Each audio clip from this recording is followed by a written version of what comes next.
Hey everybody, I'm Zach. And I'm Jesse. And you're watching Tesla Time News. Episode 148. On Now You Know.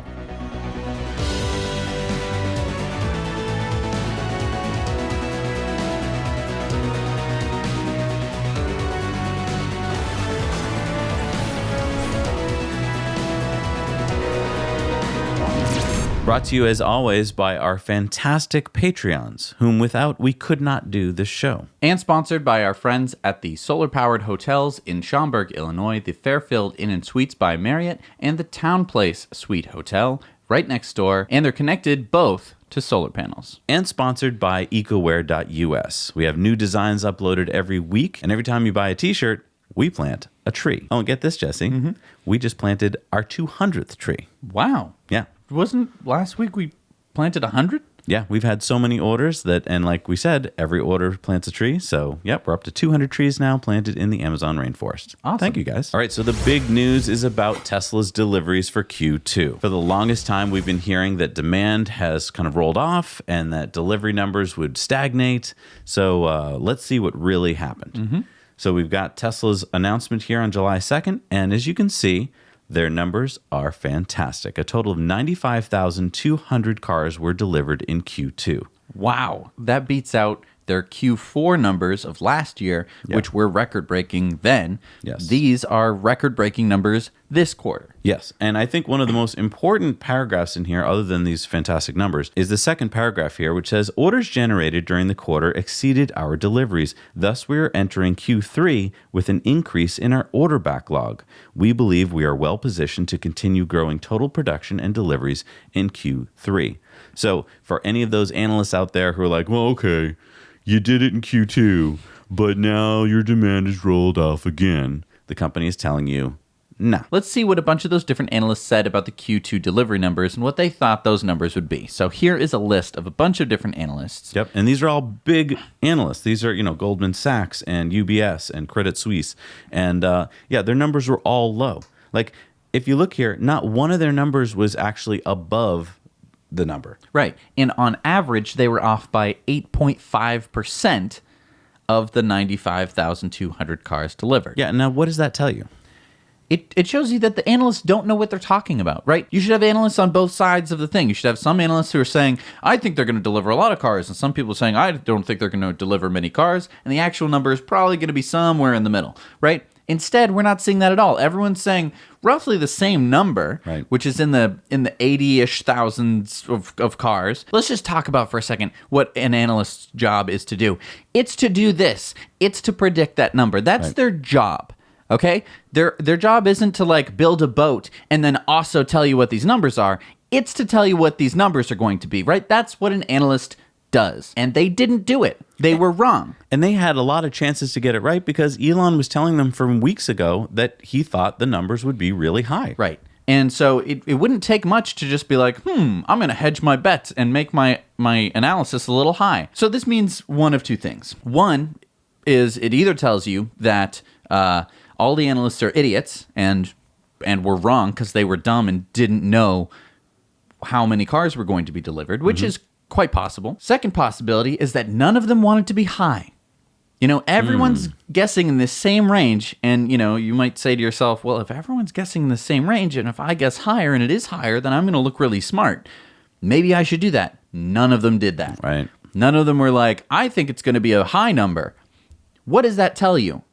What does that say? No one wants to guess high. Right. Because all these analysts know that if they are guessing high on Tesla, that they're not going to get the big oil money. Right. It also means that the story can still be, they pulled some kind of pranks to get the numbers high, but they're not going to do it again. Right. But let's take a look at some charts here because I think that you need to put these numbers in context. So if we look at a chart, this is quarterly vehicles delivered. We can see that the last quarter here is light colored. It's kind of hard to see there. But you can see that it is the highest quarter ever. In fact, it's a 51% growth from Q1 to Q2. Now you might say, well, Q1 was kind of a really low quarter, so let's not compare that. Okay, let's not compare that. Sure. Let's do year over year growth. 217% year over year growth. That's insane. Yeah. That's bananas. I don't understand why everyone is so down on Tesla when they have a 217% year-over-year growth. Any other company on Earth making a 217% growth, people will be like, holy crap, buy up that company. Holy smokes, they must be doing something right. Exactly. And it's because either they don't understand the Model 3 or they don't want to understand it. Let's look at just Model 3 deliveries by quarter. So we've taken out the S and X, and what you're seeing here is fantastic growth of the Model 3. Super fantastic. And let's put back in just Model S and X deliveries so that you can see what's going on. You can see that they did have a really rough quarter in quarter one with S and X deliveries, mainly because everyone knew that there was something happening with the Model S and X at that point. Right. And so we're starting to see a rebound here as they release the Raven upgrade, right? There's the new suspension, the new motors, and so forth. And there's still more to come. Right. And everyone knows that. So I think that's why they've dropped off. And especially that drop was also because the Model 3 was competing with the Model S and X. Right. A lot of people were like, I want a Model S. And then the Model 3 came out and they went, I want a Model 3. So as you remember, there was a $177 stock price that was hit back in June. Everyone got all worried, and on a stock chart, that's what it looks like right there. But we've now recovered. As of last Friday, we're up to $233. And I wanted to point out something that I've kind of noticed when I look at stock charts. I've circled it here so you can see it. Back in the beginning of 2016, we had a very similar dip where the stock went down. There was a lot of talk about Model X won't be able to produce enough, and they blew it on the Model X. And so there was a lot of down sentiment, and the stock took a tumble. And then you can see right afterwards, we had a increase right back up again, just like what we're doing now. So this very tight V. And then you see about a year of just kind of lackluster, like it's going down in a trend, but then it busts out to the upside and hit record highs. I think we probably could be seeing something very similar to that happening, where we recover from this low, things just kind of crank along with no big news stories coming out. And then when something big hits, I don't know if it'll be the Tesla pickup truck or if it'll be the Roadster or something, The Model Y. the Model Y, something big starts to happen, and boom, you bust out into a new plateau of stock price, probably going well past what the last high was. Right. So just keep in mind, I think if you look at history, that's probably what's going to be happening. So this wasn't the only good news for Tesla this week. No, it wasn't. Euro NCAP just released their results for the Model 3 crash safety rating, and it hit its marks. Yeah. So the NCAP stands for the European New Car Assessment Program, and they test cars just like NHTSA does, where they do all sorts of tests, and we're going to walk through them here. But just keep in mind that the short news here is that the Model 3 scored a perfect score, 5 stars in everything. They also test for the safety assist features, and they scored the highest of any car tested so far this year with a 94. So let's walk through some of the tests that they did. So they scored a perfect on the frontal offset deformable barrier crash test at 64 kilometers an hour. And that's the hardest test to do because you don't have the entire frontal area of the car to disperse all of the energy of your car moving and hitting the barrier. And it's pretty representative of many crashes, and that's why they do the test, because most of the time you're not crashing directly head on with your entire car smashing into the other person's car. It's going to be, you're going to have swerved out of the way, and you're only going to hit with a small frontal area of your car. Right. Which it makes it more dangerous. And the Model 3 scored perfectly in that category. Then there was the front full width rigid barrier test. So this is at 50 kilometers an hour. And this is if you do hit just fully onto the front of something else. Scored perfectly. Yep. There was the side pole test at 32 kilometers an hour. And that's when you just hit, into a pole or something into like where the driver or the passenger is. And that 5 stars. There was the whiplash low speed sled test at 16 and 24 kilometers an hour. 5 stars. The pedestrian head impact test at 40 kilometers an hour. 5 stars. The pedestrian low leg impact test at 40 kilometers an hour. 5 stars. There was the AEB city test at 50 kilometers an hour. And so this is the automatic emergency braking. 5 stars. The automatic emergency braking interurban test at 75 kilometers an hour, so a lot faster.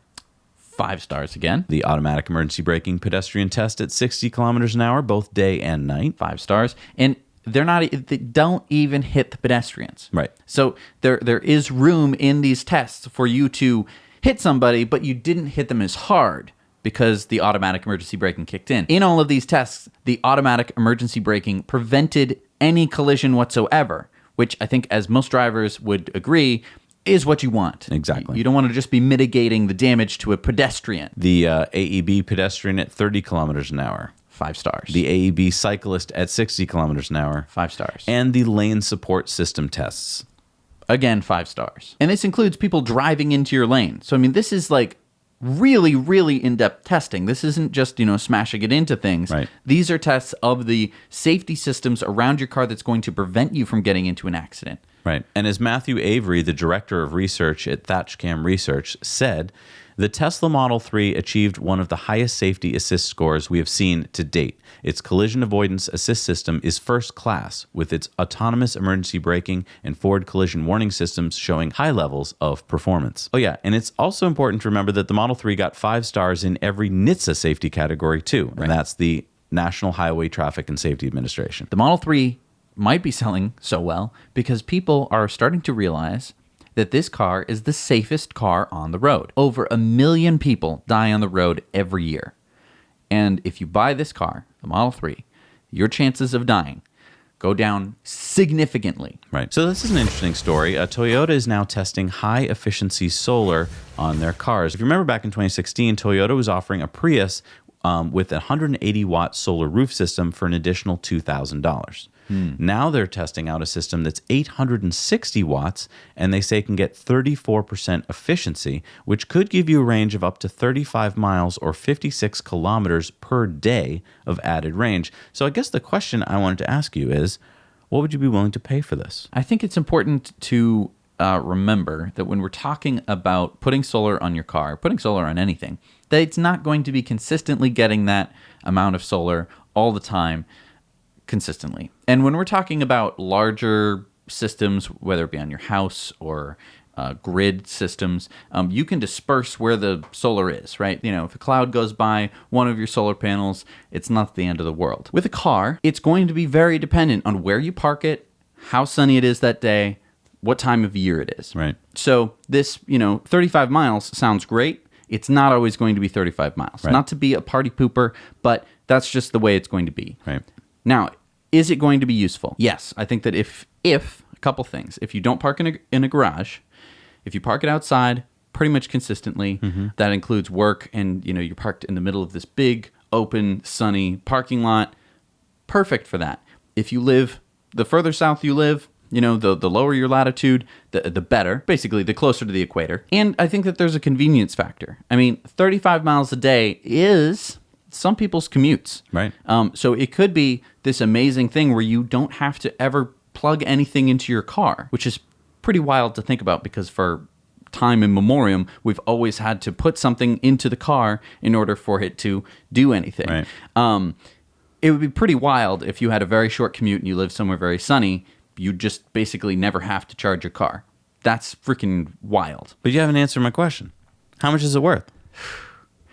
Is it worth? I mean, it's $2,000 for a system that was 4 times less energy. Well, I think that you're asking the wrong question. I think that the question would be, how much is solar power worth to you? Because you could put easily 860 watts of solar panels on your roof. It doesn't even matter really how big or small your roof is. 860 watts would be on the roof of your house, a you mean? very, very small solar system. And it would be very inexpensive for what it was. And if you were to hook that up to your car, the only thing would be the inconvenience factor of having to plug in your car. Right. So I mean, you're basically buying convenience factor. Right.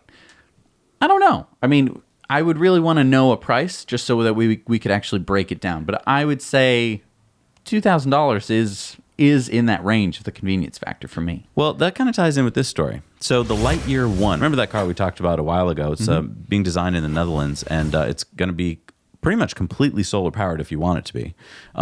It was just revealed in the Netherlands last week. It has a range of 725 kilometers or 450 miles. And that's WLTP. Right. So we would expect it to probably be around 370 miles, which is still fantastic. Really is. Yeah. It's got 4 independent motors, but it only goes 0 to 100 kilometers in 10 seconds. So I think they probably limited the acceleration so that they wouldn't just chew battery. Right. You can charge it at home overnight and get about 400 kilometers of range back with just a standard 230 volt socket. You can charge at level 3 with charging speeds up to 60 kilowatts. But here's the cool part.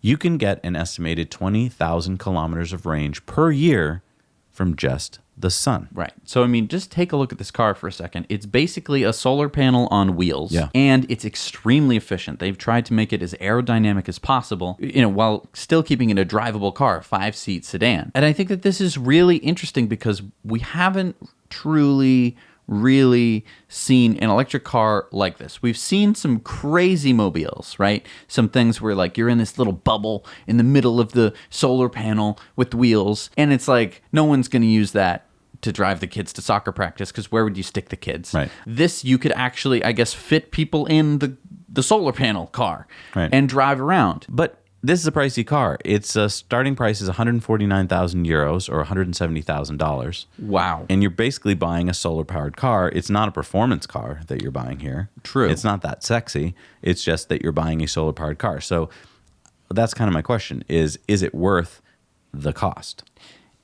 It's almost a question of who buys this car. Yeah, I mean, you can go onto their website and use a really cool solar calculator to see how many kilometers of range you would actually get where your location is in certain times of the year, which I think would just fun to go on there and see like how many kilometers you could get per day in your solar car. I think that Australia would be a great place for this. Yep. It's very sunny there. And like Arizona and Mexico. Yeah, and, anywhere in the middle, anywhere near the equator. Right. Is going to be probably the most bang for your buck in terms of buying this solar powered car. And as we've seen with Tesla, I mean, this is, their first car. Maybe they'll come out with a lower price car in the not too distant future. Right. This one's coming out in early 2021. Only about 100 are going to be available and they're going to have a slow ramp. But if you are interested, go to their website and put your name in. So a new study out in the journal Science shows that the world could support an extra 0.9 billion hectares, which is 9 million square kilometers, roughly the size of the U.S., of tree cover. Well, okay, you just said that basically the entire U.S., including Alaska and Hawaii, would have to be covered in trees? How could you possibly fit that there? Well, that's the equivalent over the whole world, though. So, I mean, basically they found using satellite imaging and Google Maps, they found that basically there's plenty of places where there's forest already, but that the forest has, empty spots, or there's places where you could sneak a few more trees that wouldn't impact human population or agriculture. Now, before the study, many people thought, well, just like you said, you would just have to knock people out of their houses and replant trees through cities in order to do this. But what they're saying is basically wherever there aren't people now, you could fit trees without impacting humans. According to Professor Tom Crother, the senior author of the study, he said, "Our study shows clearly that forest restoration is the best climate change solution available today, and it provides hard evidence to justify investment. If we act now, this could cut carbon dioxide in the atmosphere by up to 25% to levels last seen almost a century ago." So this is something that we haven't really heard before, right? I mean, we've heard, planting trees, good. That reduces CO2 in the atmosphere because the CO2 gets turned into trees. Right. But now we're actually saying you could drastically increase the number of trees on the planet, reducing CO2 by 25% without having to impact anyone, without having to be like, all right, Bill, you got to move out. We got to bulldoze your house and plant a bunch of trees there. Right. I mean, this could bring down carbon dioxide by 200 gigatons, which is 2/3 of the extra carbon from human activities put into the atmosphere since the Industrial Revolution. I'm not saying it's the only solution. Obviously, we're advocating EVs here and solar energy and wind power and stuff, but this could be a great solution. And we have to do everything that we can. Exactly. It's not like this is some sort of like thought experiment of like, oh, wouldn't this be interesting? Like, no, this is we need to do this. This is actually a crisis. And everything that we could do should be done. And it's such simple technology. It's something we've been doing as humans for, since we've been on the planet. We know how to plant trees. Like, it's pretty easy, and there's no downside that I can think of. You plant a tree, worst case, you take it down again. Right. And then you have some lumber. Right. Win-win. So the Goodwood Festival of Speed has been held every year for 26 years. And 20 years ago, a 10-cylinder McLaren MP413 went up the Goodwood Hill Climb, which is a 1.86 kilometer, 4.9% gradient hill course. And it did it in 41.6 seconds and made the world's record. Well, last week, Romain Dumas beat that record in an all-electric VW ID.R, doing it in 41.18 seconds. So an electric car has just broken the record. Wow. And one interesting little tidbit, an electric car made another world record at this festival 7 years ago. Oh, yeah? It was a Nissan Leaf. Guess what the record... Wait a minute. You just said a Nissan Leaf. Yes. It was the fastest car to go over a mile in reverse, going up the hill climb in reverse at an average speed of 55 miles an hour or 88.5 kilometers an hour. You can't go 55 miles an hour in a car in reverse. It's speed limited. Well, they took off the speed limiter, the software speed limiting on the Nissan Leaf, and because it's an electric motor and you can put current in either way, you can make it go backwards at 55 miles an hour, average speed up a hill. Do you know how hard it must be to drive that hill climb backwards? I think you'd probably want to like lock the wheels or something. Yeah, because driving a car backwards, like there's a reason that the turning wheels are on the front of your car and not on the back of your car. But I mean, 55 miles an hour average speed and turning? That's crazy. That is super crazy. Also, we have another story about electric racing that we are going to be talking about in the Patreon bonus story. So be sticking around for that. Oh, yeah, that's right. All right, it's time for the lightning round. So 2 weeks ago, General Electric filed plans to decommission and demolish the Inland Empire Energy Center, which is a gas-fired power plant in Riverside County, California. Okay, but I mean, lots of these sort of gas-fired or coal-fired power plants are being decommissioned all the time. I don't understand what the big deal is about this one. Well, this 240-megawatt plant was opened just 10 years ago in 2009, and it still had at least 20 years of operational life left. In fact, GE already shut down the sister plant on the 45-acre site in 2017, and now GE is going to sell the site to Nova Power to build a battery energy storage system. Wow. Yeah, so I mean, there was a lot of money left on the table there, and it just wasn't worth keeping it open. So Norway's Tesla tuber, Bjorn Nyland, attempted on Saturday to go between two Ionity chargers in Germany on the Autobahn to break the 2,644-kilometer world record of most distance traveled in an electric car in 24 hours. He attempted this in a Tesla Model 3 long-range all-wheel drive using the Ionity CCS charging. And so the reports just came in. It looks like Bjorn has done it, driving 2,781 kilometers. That's 1,728 miles in 24 hours. Now, why did he use Ionity chargers and not superchargers? Well, it's a good question. It's because at the moment, Ionity is faster at 195 kilowatts. Oh, that's right. You also might be asking, if he traveled between two Ionity chargers, how did he charge in between?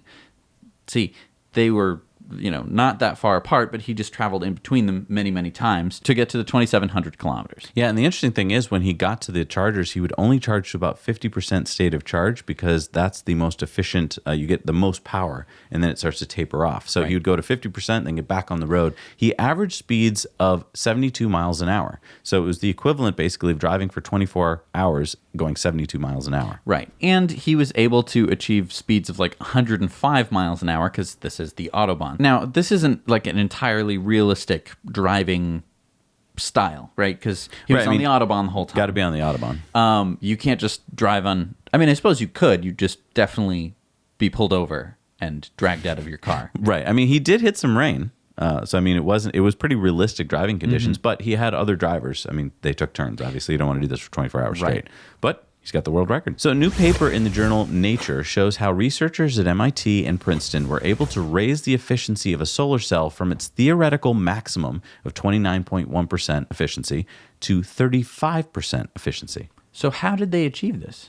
Well, normally a photon of light comes and hits a solar panel, and it only is able to knock one electron loose to create electricity, and that's what limits you to 29.1%. These researchers have found a theoretical way for one photon to knock two electrons loose, but it's taken them about 40 years of research to get to an operational solar cell. And the way they did it was basically to use an intermediate layer of hafnium oxynitride.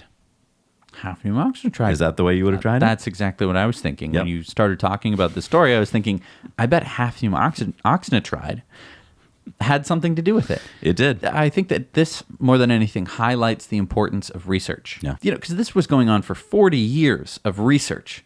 And I think a lot of people just are like, well, what, you bunch of eggheads sitting around in your laboratory doodling around with your, oscilloscopes or whatever. And the other thing is, in the 70s, people theoretically figured this out on paper, but weren't able to put it into action because the money wasn't there. Everyone was like, well, there's no point in doing it because solar panels aren't really a big deal. Right. Now that solar panels are a big deal, everyone's trying to achieve this. Right. And this is why it's so exciting to be alive today, because we don't live in this world where it's like, whatever, you dumb eggheads. It's like, oh, you need money for solar panel research? Oh, we're very excited about solar panels. It seems like we could run the entire world off of it. If you could do it better in this capitalistic society, that means that we would have an advantage. Exactly. So do it. We've already reported earlier this year that BMW and Daimler want to work together to develop autonomous driving systems. Last week, the two German automakers actually inked a deal that will focus on joint development of next-generation technologies for driver assistance systems, automated driving on highways, and automated parking, all to the SAE Level 4. They plan for a swift market launch of autonomous systems expected to feature in passenger car systems for private customers from 2024. So let's read between the lines and explain what this really means. So first of all, the thing that sticks out to me is the swift market launch happening in 5 years. And that number is probably just a made-up number. A lot of people might be saying, but Zach, they said 2024. Clearly they mean 2024. Here's the thing. 5 years from now, do you really have any idea what you're going to be doing? 2024 sounds good, right? It's like, oh, that's in the future. Things generally in the future are good, better. My brain says yes. They don't need to have a plan because in 2024, this is going to be 5-year-old news. Right. And as we talked about before, 5-year-old news, nobody is going back through the records and like, hey, you were wrong about this. What the hell? Well, and the other thing is, these are two big car companies who on their own have figured out they can't do it by themselves. So they're going to have to combine their resources. Whereas you take a little startup like Tesla, when they had problems with Mobileye, said, okay, screw you, Mobileye. We'll do it ourselves. It took them a couple years to catch up, but now look at them. They're making their own hardware. You have Daimler and BMW, two companies that are competing against each other literally. Right? Mobileye and Tesla were not exactly competing against each other. They were a technology company and a different technology company that leveraged their technology. Right. Here we have two companies that are directly competing with one another. Right. And there are going to be troubles ahead in the future. And I say this about all autonomous driving companies, including Tesla, including Waymo. All of them are going to have issues where there's going to be an accident and someone's going to die. And we're all going to go, oh no, autonomous cars! What are we going to do? And what's going to happen is these two companies are going to have to work past that. And they're going to have to be in step with each other. Right. One of them can't be like, we need to slow down because they're going to be in the same building. No, you're actually right. I mean, when there is any kind of problem, do you think that they're going to have an Elon Musk kind of person come in and 2 seconds later solve it and say, go in this direction? No, they're going to have committees and meetings and hearings and boards. They're going to slow down. They're going to take roll months. back their features. Right. There's going to be recalls of their cars. Everything's going to come to a dead halt. So you remember last week when we told you about Senator Chris Kapenga in Wisconsin, who helped get Tesla's direct sale model into the Wisconsin budget? Well, we said it just needed the governor's signature to make it law and allow Wisconsin consumers to buy Teslas in state, right? Mm-hmm.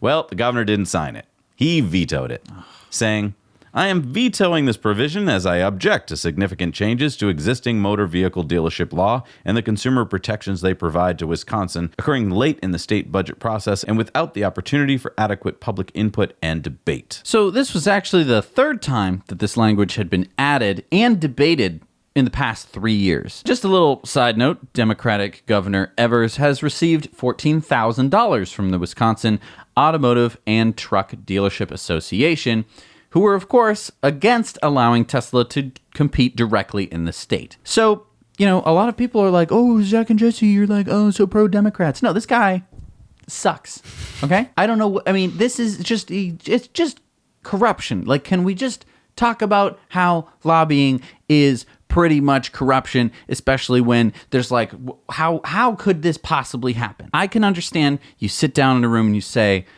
Governor, here are some logical reasons why we don't think that Tesla should be allowed to sell directly in this state. But instead, that's not what happens. They sit down at a nice steak dinner and they said, we would love to support your campaign for $14,000 from the Wisconsin Automotive and Truck Dealer Association.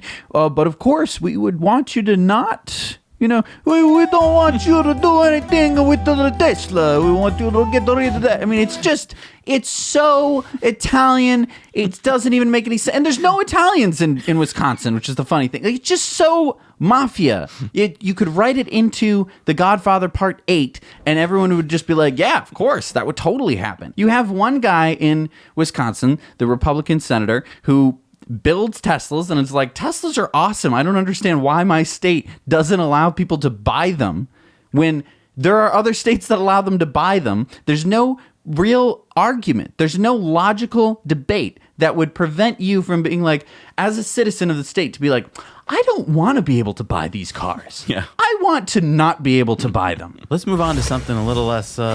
aggravating. Yeah. Yeah, okay. How about this? This is the Curtiss Zeus motorcycle. Now, don't get upset. That's not a gas engine. Okay. Even though it looks like a V8 engine, those V8s there are actually filled with batteries. Interesting. This bike has 16.8 kilowatt hours of battery. Yeah, bigger than even the Zero, which had the biggest battery before this. Right, the 14.4 kilowatt hour battery. Yeah. So this bike has 217 horsepower with a 160 kilowatt motor. Yeah. And it would cost $75,000. Now, you might be saying, Zach and Jesse, why are you talking to me about a $75,000 motorcycle when, I could get the Zero or I could get something else? You get 2 Harleys for that. Right. It's a pretty expensive bike.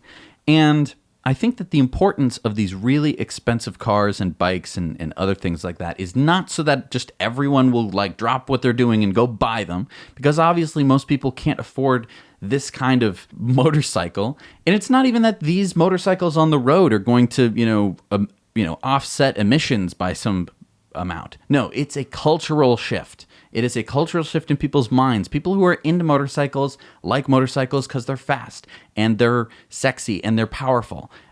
You have a sexy, powerful motorcycle. Maybe you won't buy it, but you will talk about it with your friends. And that means that later on, when you're thinking what's my next motorcycle going to be? Oh man, that Curtiss one sounds so cool. I could get the Zero. It doesn't have exactly the same performance as this Curtiss Zeus motorcycle, but it's the same technology. Right. It's new and it's efficient, and maybe I'll save some money on maintenance. That's the change that we need to have happen in people's minds, is these cool, super powered cars and motorcycles to just make that cultural shift in your mind. Yeah, wait till we see the Zero climbing the Pikes Peak later in the Patreon bonus story. That's pretty cool. So in June, solar became the #1 energy source in Germany, beating out lignite, which is brown coal. So I will admit it's a little bit of a juice number here, because lignite is brown coal and they also have black coal. So if you combine the two coals, then solar wouldn't have won. But if we do combine all the renewables, they did beat the non-renewables. That's a win. Way to go, Germany. So the largest solar plant has just gone online. So the newer Abu Dhabi solar plant is now online, and it's producing 1.1 gigawatts of electricity. Oh, it's just so short. It could have had enough for time travel. What? You need 1.21 gigawatts to go back in time, 1955, and tell everyone to stop buying gas engines. Well, that is enough electricity, though, for 90,000 people. It has 3.2 million solar panels, and UN Secretary General Antonio Guterres tweeted out a video from a helicopter viewing the plant that will reduce emissions by 1 million metric tons. And get this. This will not be the biggest solar plant for long. Abu Dhabi is planning a 2 gigawatt solar plant that is said to open in the first quarter of 2022. Now, I did a little digging because I wanted to find out, why is the UAE going solar? I mean, they got oil, right? Right. They have just tons of oil, right? Well, they've got about 90 billion barrels of oil, but that is expected to run out in less than 10 years. They're the major supplier to Japan. They're going to run out in 10 years? Yeah. Oh my God. So their big shift now is to tourism. That's why Abu Dhabi is full of these amazing hotels and little islands you can stay at and indoor ski resorts and stuff like that. And so why go solar? Well, because they got plenty of sunshine. What do you think's the most talked about pickup truck in America? The Ford F-150. Nope. The Chevy Silverado. No, according to AutoWise, which looked at geotagged Twitter data of over 100,000 tweets, it found that the Tesla pickup is now a more popular subject than the F-150. Really? They said the Ford F-150 is currently the most popular truck in every state, but when put up against the upcoming Tesla pickup, it is defeated at a count of 26 states to 24, with most of the Tesla support coming from the West Coast and Upper East Coast. The South holds all the support for the F-150. So if you look at blue here, blue states would be the Ford states, red states would be the Tesla states. And the interesting thing here to me is that the Ford F-150 is a truck that you can go out and buy today. And the Tesla pickup truck, you can look at one image of it. It's true. It doesn't show the whole truck. It doesn't even make sense. It doesn't, you don't even know what you're really looking at. Right. No one knows what the truck is going to look like. Good point. You can't buy it. You can't even put your money down for it. No one knows exactly what it's going to cost. It's probably going to cost more than the Ford F-150. Yep. There's so many different things about the Tesla pickup truck that have not come out yet. There is more things that have not come out about it than have. We have this one picture, and that's it. And I'll point to Elon Musk's Twitter feed. I mean, look how valuable Elon Musk's tweets are. It's true. And I also just want to point out, guess what's going to happen when there is a full-sized picture of the truck, when you can see the entire truck, when you can see it in all of its cyberpunk glory. Right. You know, it's going to turn some heads. Yeah. Online, and it's going to change the discussion about trucks. It's going to be the number one talked about truck in everywhere. Right. So Chubb will not underwrite coal. I have no idea what that means. Is Chubb a type of fish? No, Chubb is the world's largest publicly traded property and casualty insurance company. That is a really unfortunate name for anything. I wouldn't want to be called Chubb. What's up, Chubb? It's a bad name. All right. Well, they just announced a new policy in regards to coal. They said Chubb will not underwrite risks related to the construction and operation of new coal-fired plants. Also, Chubb will not underwrite new risks for companies that generate more than 30% of revenues from thermal coal mining.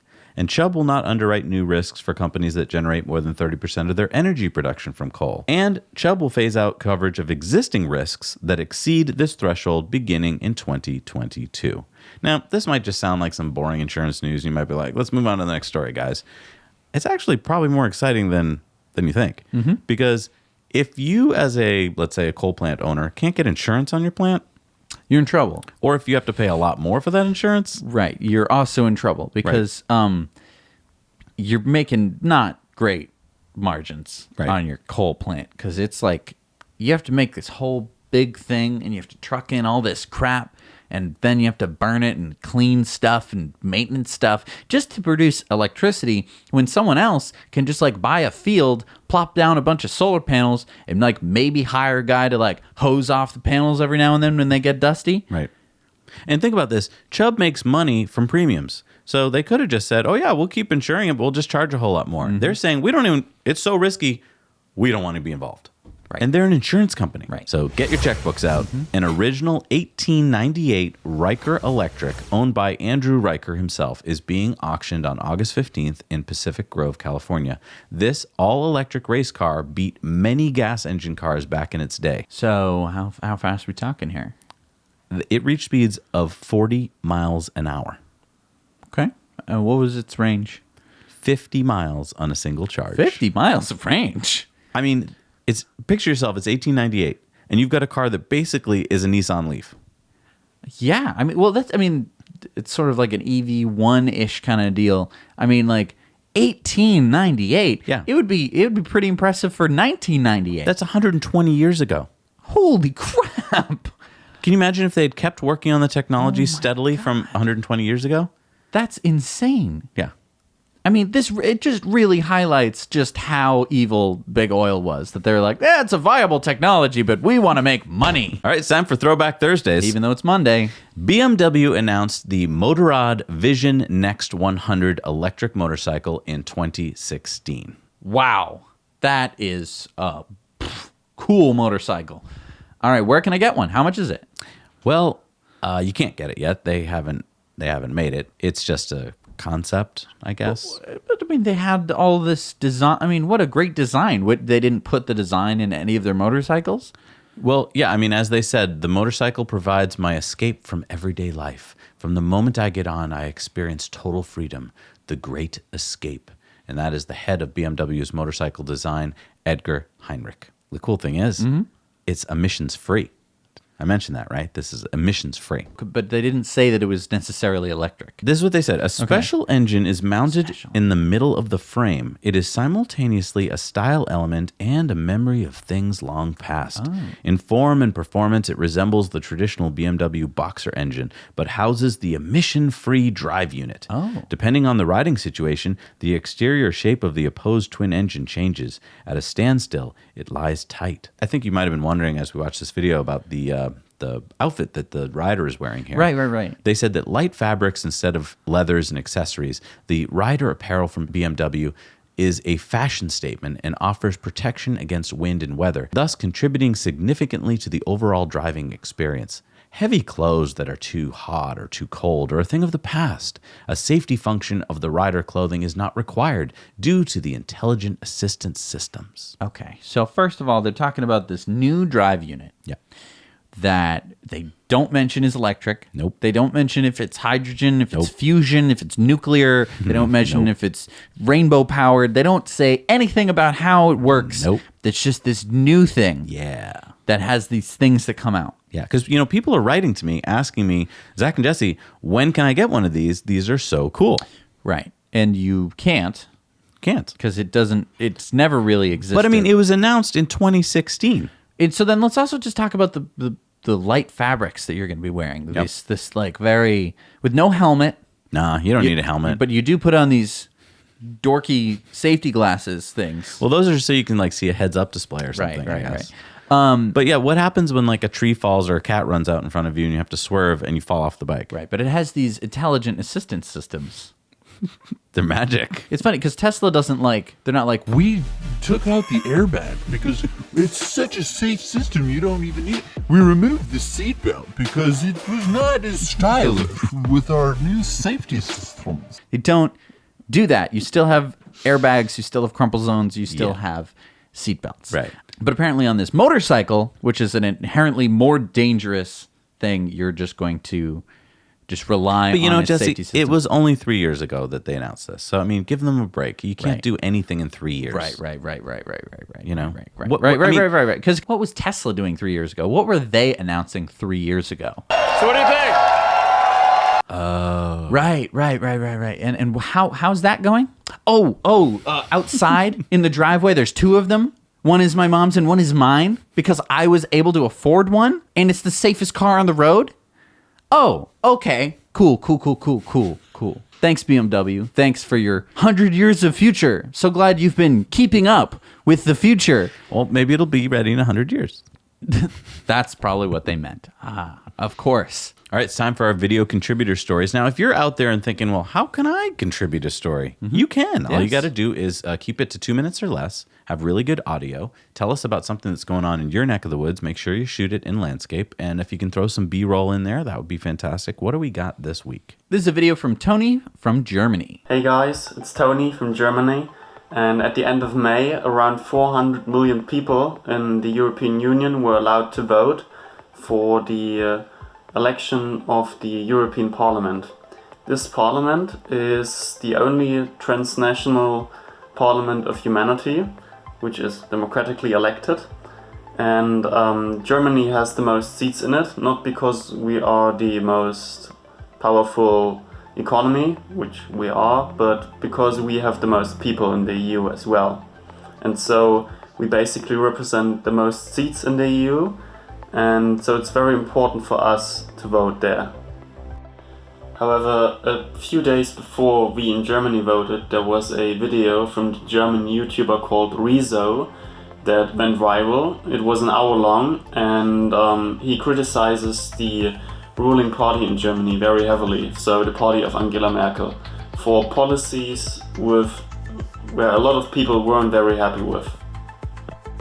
On a side note, you have to know that the CDU tries to attract mostly older people because they have the most voting power here, And so they also make most policies for them and not for the youth, which is why a lot of young people are very unhappy with these policies. And one of the things we care about is, for example, of course, the climate crisis. And so after the results are in now, we know that the Green Party in Germany won a lot of votes and came in even second after the CDU. Now, sadly, also right-wing parties won votes, but less than expected. And this adds up to a European Parliament that will have a lot of fractions, and we don't even know yet how these will exactly look like and who will cooperate and collaborate with whom and all this stuff. And also I heard that in other countries of the EU, the Green parties won votes, so it seems like it's a very important topic for a lot of Europeans, which is great. Yeah, let's just hope that this makes our future a little bit brighter. So, thank you for listening, and now you know. Yeah, it's so good to get from someone who lives there what's actually going on and get their perspective because, we don't live there, so we don't know exactly what's going on. Right. And he seems a little hopeful, so okay, I'm a little hopeful too. All right, it's time now for the Patreon bonus stories. So if you head over to patreon.com/nowyouknow you can help support this channel for $1 or more a month. And with that $1 or more support, you will get access to the Patreon bonus stories. So these are stories every week that we don't or can't show on Tesla Time News. Or couldn't fit. This is already a really long show. You're probably looking down at the thing going, wow, it's a long show. So again, if you want to check it out, head over to Patreon, help support this show, and gain access to some pretty cool perks, including the Patreon bonus stories. It's a Patreon bonus story. All right, we're back from the Patreon bonus stories, and it's time for our Patreon shout-outs. These are people who give us $5 or more a month and really support our show. So who do we have this week, Jess? We have Andre Lespu, Michael Ron Christensen, Amadeus Reviews Everything, Nick Skidmore, Ben Thorsten, Alexander Schmitz, David Harkness, and Gillis Zambon. Thank you so much for supporting us. This show wouldn't be what it was without them. All right, it's time for Elon's tweets of the week. We've got one here from Tesla. And Tesla says, Tesla engineers leverage the data and capabilities of autopilot to make accident avoidance a reality. Here's a look at the features that helped us earn the highest score yet in Euro NCAP's safety assist category. So the first one here is emergency lane departure avoidance, applies corrective steering if it detects the driver is drifting into another lane with oncoming traffic. And they've got a little video here showing that in action. Next one is, it can also prevent a car from drifting towards a cliff by automatically guiding the car back into its lane. Well, that's good. You don't want to fall off a cliff. Yeah. The next one is, our next generation automatic emergency braking system can even stop a car from hitting a pedestrian or A cyclist. how nice. And Elon tweeted out that, come work with us in Las Vegas, lots of boring jobs available. And we went to the website and found out that there are, in fact, a lot of jobs available in Las Vegas and Hawthorne. Yeah. And in fact, a lot of them don't require that much experience. I know. I was really surprised to see that. I mean, you can be a boring tunnel machine operator. You could be a boring tunnel machine mechanic. I mean, and you might be saying, like, these are some tough jobs. And I'm not going to sugarcoat it. Yeah, that's like a lot of work. You would be significantly pushing the whole world towards a more sustainable future.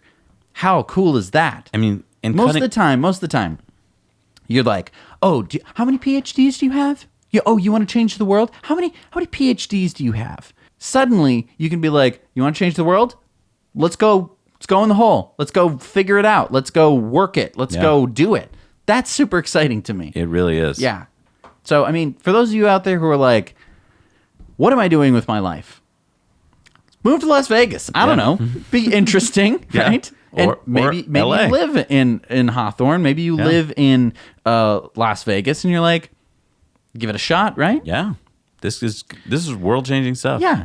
All right, it's time for community mail time. Community mail time. We've got this fantastic video to share with you. Our friend Mark Jin shared this video by our friend Mark at Gas Troll YouTube channel. It's called Top Gear Got It Wrong, Tesla Model 3 versus BMW M3. And you got to watch it and you got to share it. It is fantastic. Really well researched, really well put together. And not only this video, he's got a ton of other good videos on there. He seems to be putting out like one a week now. So go subscribe to his channel, check him out, support him on Patreon. Fantastic work. Our friend Steve from Australia asked us to record some undercover footage of auto dealers trying to talk customers out of EVs. And I thought to myself, yeah, we could go do that. We have done it before where we've gone to these dealers. We haven't recorded it. But then I thought, we've got thousands of people watching us. So here's the thing. If you feel comfortable doing this, record your interactions with car dealers if you're going to look for a new car and share that footage with us. Now, don't do anything illegal. Right. Check your laws, check your state laws, check your country's laws about recording people. Right. Make sure it's okay first. But, if it is, go do that. Share the footage with us and show us what are car dealers really doing? Right. Are they steering you away from EVs? Right. Our friend Daniel in Germany spotted this truckload full of Model 3s. Yep. Headed to some lucky customers. Thank you, Daniel. Always good to see that the Model 3 invasion is happening and that the demand is real. Here's a report from a viewer. He said, news from Germany. Today, the German transport minister officially suggests a nationwide carbon dioxide tax. It's meant to tax the use of carbon dioxide from 35 euros per ton in 2020, going up to 180 euros in 2030, whilst rewarding the avoidance of CO2 by paying various benefits. For this to become law, there are yet multiple steps to overcome. However, this political move is the first of its kind toward the demands of global movement Fridays for Future and appears to be rather popular with the people of Germany. This CO2 tax would mainly affect prices for petrol, diesel, and heating oil, but also any other use of fossil fuel. So that's our friend Gilman reporting for Now You Know. And our buddy Scott was driving in San Francisco and noticed that over-the-air update 2019.20.4.2 had this. He said, the last two updates have brought pedestrians and cyclists to my display. What got me about this graphic was that it showed the group of cyclists in front of me as an actual group of cyclists. Amazing. At one point, it even showed 4 cyclists. Notice that I have the car in cruise control. It worked perfectly. In the picture, it's just inching along at cyclist speed, and it totally dealt with the gap, keeping even, though what was in front of me was a group of celebrating cyclists and not large motor vehicle. To me, this is impressive. And our friends in Denver got pretty creative with their 48 Teslas a couple weeks ago. I thought it was pretty appropriate since we just celebrated July 4th. Check out these cool photos of what they did with their Teslas. That must have taken a lot of work. Can you imagine? No. All right, it's time for our on-air question of the week. This is from Pathos. He says, in a future where all cars are fully autonomous, what speed should we be allowed to do on highways? I was thinking about 160 kilometers per hour, which is 100 miles per hour, would be a sedate cruising speed, and it's still reasonably efficient for the car as long as it has good enough aerodynamics. What do you guys think? I mean, this is a good question. I think that 100 miles an hour probably isn't too far off. It's funny, someone else in the Patreon kind of answered his question and said, well, that's like more than 30 years away. There'll be people driving themselves for the next 30 years, so don't even worry thinking about it. And that kind of caught me because I thought to myself, well, let's go back to something that recently happened in our lives. Let's go back to cell phones. Right. And there were cell phones starting to pop up around, 1998. Right. They weren't very popular, but they were around. Right. And that's kind of the equivalent to where we are today. There are autonomous-ish cars around, but they're not popular. So then if you said in 1998, well, don't worry about covering the world with cell towers. That's not going to happen for 30 years or more. You would have been wrong because less than 10 years later, pretty much anywhere you need to go with the cell tower, except for maybe the middle of the Amazon rainforest, had a cell tower. Right. And let's go 30 years back from when cell phones basically took over, which was, mid 2000s. So like back in the 70s. In the 70s, there was no cell phones. You hadn't even heard of anyone who had a concept of that would actually work. Right. And so that was 30 years away. And that was back in the 70s. Fast forward to today about fully self-driving cars, and we have cars that can, for hundreds and thousands of miles on a road trip, drive autonomously. Right. Sure, it might not be in the parking lot of the motel where you're staying, but for the thousands of miles in between the motels, there is no, you don't have to touch the wheel hardly at all. It's just to let the car know that you're alive and awake and alert. So I think that we're probably 5 or 10 years away from fully self-driving cars and basically everyone having them. And my argument would be there's probably going to be, in the beginnings, autonomous lanes on certain freeways and highways where, you'll be able to get from city to city in an autonomous lane, and then it'll extend and extend and extend. Right. And so I'm going to argue that 100 miles an hour is probably a pretty good starting speed, but I'm thinking it's probably at least 150, maybe 175, something like that. That seems outrageously fast right now. Because if you think back to automobiles at the turn of the century, going 20 miles an hour seemed incredibly fast because horse carriages didn't do that. I mean, we already have highways in the world where you can drive whatever speed you want. Right. Autobahn, you can just drive as fast as you want, and it's super inefficient, but you can still do it. That's perfectly acceptable in those cases. And so if we had autonomous lanes on highways, which would basically be sort of like an express lane, or it would be sort of like a HOV lane, where it's basically just a straightaway, and only autonomous vehicles would be allowed on it. All the autonomous vehicles would be traveling at some set speed, probably 150 miles an hour. It's not too impossible to imagine. Right. So I think, 100 miles an hour at the bare minimum. Exactly. And as the future progresses, and as more and more manually driven cars are driven off the road, basically we are like, why would you can't drive a car? What are you, insane? Right. Do you know the chances of you getting into an accident? They're enormous compared to fully autonomous cars. You're just not going to want to drive a car. You're going to be like, I might die today driving a car, which is true today, but there's no alternative. There's right? so much better uses of your time. Right. Yeah, exactly. You'd just be like, oh, I want to take a nap, but I have to travel 100 miles. It's like, great. I have to travel 100 miles. Perfect. I'm going to take a great nap. Exactly. Hour-long nap.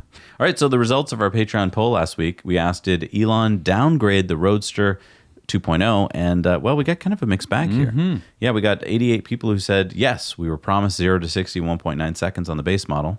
And as we know from last week, he just said it's going to be 2.1 on the base model. We had 43 who said, no, it's going to go 1.9 just with cold air thrusters. And we had 80 people who said, no, Elon said the Founders Edition would go 0 to 60 in 1.9. So mixed bag. All right, it's time for good news, bad news. Remember that oil refinery in Philadelphia that we reported on a couple weeks ago that had a huge explosion? Well, the Philadelphia Energy Solutions Refinery was the largest oil refinery on the East Coast in the U.S. That's the bad news, huh? The bad news is that it repeatedly was saved from bankruptcy over the past decade. From Superman? No, Superman doesn't save oil refineries. Oh, I'm sorry, Batman. No, he doesn't save oil refineries either. Oil refinery man? Maybe it was oil refinery man. The last time it was saved was from the state of Pennsylvania. They gave a $25 million grant, which is your tax money, basically. And they also gave the oil refinery tax and regulatory relief to keep it open. Yeah, so that's right. If you are Pennsylvanian, you paid to keep the East Coast's largest oil refinery that couldn't keep itself open. And then it blew up. Oh, yeah. And then because it was mismanaged and stuff, it was, blew up. Okay, so what's the good news then? Well, the good news is it's not going to be reopening. In fact, it's up for sale. So I was thinking we should start a GoFundMe, buy it, and turn it into like a giant Tesla playground. Anything other than an oil refinery is better. I mean, just to replace the alkylation unit and the tanks that blew up would cost $200 to $300 million. So what you could have done was just demolish the whole site for the $200 and $300 million and replace it with solar. Yep. There you go. As I read through the history, basically over the past decade or so, it kept losing money. It kept having problems. And so private capital had to come in and then make deals with the state to keep it open. So basically, each time Pennsylvania kept keeping it open. It's insane. Yeah. Well, finally, it blew up. Great. That's the end of it, I guess. That's such an American thing. Well, it blew up. That's how we know it's the end. Well, it's time for Supercharger reviews. And this is where you get to go out and review a Supercharger or a destination charger. It'll go up on our website, which is the only place in the world that we know of that has a map of Supercharger video reviews. And then we'll choose some of them and put them on the show. So what do we got this week, guys? Hey, Zach and Jesse, this is Kevin reporting on the 10-stall Supercharger location in Lone Tree, Colorado. The Superchargers are located at the east end of the Park Meadows Mall parking lot. The mall offers quite a variety of places to shop, eat, places to sit and rest, enjoy free Wi-Fi, and of course those much needed bathroom breaks.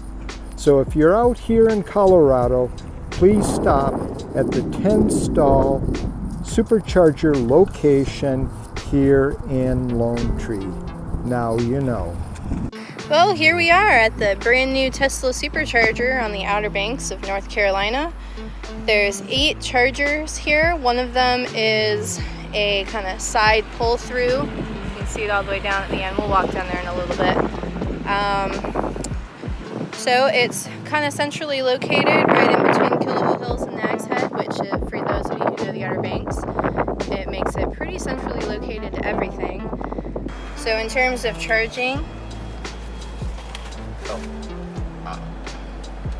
we've got 90 kilowatts, which is okay. It's not the best, but it is juice. So yeah, that is our review. Jack and Zessie, it's Michael from Arizona. We are at the Cordes Lakes Supercharger. There are 8 superchargers here. They are just off the I-17 freeway, and there's lots of options here there's some fast foods, there's restrooms inside the service station, open 24 hours. There is also a diner nearby, so I'd give it a 7 out of 10. It's a decent location. Thanks much. Well, that's so nice of you. Yeah, thank you. Every week, they go out there, they do that work for us, and they don't get paid. They just do it because they love it. Yeah.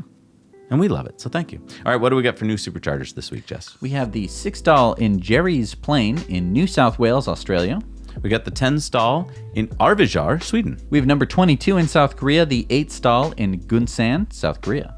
Number 32 in Australia is the 4-stall in Ovens, Victoria, Australia. The 10-stall in Eré-de-Vidabadan Sud, France. Nice. Yeah. Number nailed 60, it. Number 64 in Canada is the 8-stall in Enfield, Nova Scotia. That's a fun one. That's going to open up Nova Scotia to Yeah, do you see the- superchargers. do You you get see- to Prince Edward Island. Yes. Heck yeah. The 12-stall in Levanger, Norway. And number 465 in Europe, number 1587 in the world is the 16-stall in Montélimar, France. Now, did you know something about that list? What? No superchargers in the U.S. this week. Canada's and then the U.S. Yeah, good point. Interesting. Now, as Jesse said, if you work for Tesla, SpaceX, Boring Company, Thank you. We've got a special kind of cool site for you, which is called Be Free Businesses for Rewarding Elon Employees. If you know of a business, or maybe you own a business that would like to help out these employees, go on there, list your business, give some kind of discount to them, maybe something for free. You will get some free advertising, and they will get a benefit. And there's over 100 offers on there now. Right. So if you work for Tesla, SpaceX, or the Boring Company, or Neuralink, any of these companies that is changing the world for the better, please head over to Be Free and just see what's in your area or see where you might want a vacation. I mean, there's some vacation packages in there where you can go on free tours or have a house that you can stay at for an extremely reduced price. And people ask me, is Elon an Elon employee? Yes, he is. He gets a check from his own company. So yes, he can take advantage of this too. Yes. If you're wondering about a past video of ours, because we have over 700 videos, I would suggest our Autonomous Boring Future, which is a series that's in the middle of it right now. I think we're in episode 3 just came out. Yep. I think it's a pretty cool series. Yeah. There's a lot of cool stuff coming up on it. So maybe go check out episode 1 and catch up on, maybe binge the season. You know? Yes. All right, it's time for our Patreon giveaway. We're giving away a t-shirt from ecoware.us. We've got some right here that we're wearing today. EcoWare US is designed with solar energy, completely carbon offset. So you buy a tee, we plant a tree, and we also carbon offset your entire life cycle of your product, from shipping, delivery, Creating the shirt, it, everything. wearing it, throwing it away, all of it. Yes. And we got new designs every week. And the winner this week is Victor Seal. Congratulations, Victor. To get in this bin of delight, for every $1 that you give us on Patreon, you get a card, which increases your chances of winning. So thank you so much for being our Patrons. And that's just an added perk for Patreons. That's right. Every Patreon level has its own perk, not including the Patreon giveaway. This is the top perk right now, is these gorgeous mugs. I'm just amazed that they got the detail of our logo. I know. I feel like I'm going to hold it up because, look at the detail in there. Yeah, they probably can't hear you, but because the microphones are over here. That's true. It's really good looking. There's a limited batch, so once they're gone, they're gone. Yeah, we're gonna need to go. and you can Not spill proof. Well, the table is, but the table is a solar panel, by the way. Yeah. I mean, so it's- this is it. He was just testing it, and it works. Works. Yeah. Not electrocuted or anything, so that's good. Yeah. Thanks for making it to the end of the show. And you might be wondering all the names that are going past this list. That's another one of our Patreon perks. That is the shout out. So these people have gotten a shout out. They waited about a month to get a shout out. Oh, sometimes longer. Sometimes longer. And they made it to the shout out, and now they get to have their names up there just because they help support the show so much. Yeah. So, yeah, we love our Patreon patrons because they make this show possible. You might be wondering, like, why we don't do much clickbait. And usually when we do clickbait, it's pretty accurate. You know, it's like Oh, it's like our not like thumbs some and their titles or outlandish thing. something? Yeah, it's not like I just crashed my car. It's not like Elon died. You know, like we don't try to. We're not trying to deceive you. We're trying to make an interesting title, but we're not trying to make it like how much can we lie before they, you know, click on the video. Well, that's a good point because I mean, YouTube rewards people clicking, and that's not what we're here for, Right. And that's what the Patreons are for. I mean, honestly, because we don't have to worry every week about making it clickbaity, we can worry about the content we put into the show. And I can't tell you how that changes the entire dynamic of the show. Every week we just focus on trying to give you the best reporting of news that we can, instead of going like, no, that story is interesting, but we need to find something clickbaity. Right. Like we don't do that. And I think they appreciate it. Yes, and we appreciate them so much, and we try and offer it as best perks we can. Yeah. You know, like a lot of people are like, you'll get to see my show a day early. It's like, no. First of all, it's important that everyone gets to see the show as soon as it comes out. Right. So, I mean, whether you're a Patreon or not, everyone gets to see this. But the Patreon bonus stories, those are stories that basically would have just been cut from the show altogether. Like either stuff we couldn't show because of the videos involved, or because we just had too many stories. So or extremely nuanced, Right. like stuff that we actually need to like get into, talk about like for an a in-depth. while. Yeah, almost like a little mini in depth where we need to like do some explaining. Whereas and we need to trust the viewer to watch through the whole thing and not just be like, oh my gosh, that if what they're saying is true, then everything's bad, or take it to the wrong extreme. There's a lot to cover in those stories, and we really only trust our patrons to tell those stories because it's a complicated world, and having honest discussion unfortunately can't really happen in the public internet space. If you've gone on Twitter or read any of the YouTube comments, you'll know that it's not the right place to do it, and that's why we have our Patreon. We have our Discord, where we have everyone on there who supports us on Patreon. It's a great little gate to keep out all the trolls and the jerks. yeah, trolls are the worst. Because negative comments and negative discussions and stuff just takes energy out of you. At least it does for me. I don't have time. Like we've got we do so not much have we do time every for week. that. And This takes hours and hours of preparation and then shooting to do, and then our editors spend hours and hours editing. It's like all so to get much it work. out as quickly as possible. Right. And thank you so much for supporting us. It Yeah. really, I mean, we say it a lot because we feel it a lot. We talk about it almost every day. All right. You guys are awesome. Thank you so much for being here. We'll see you next week. Now you know.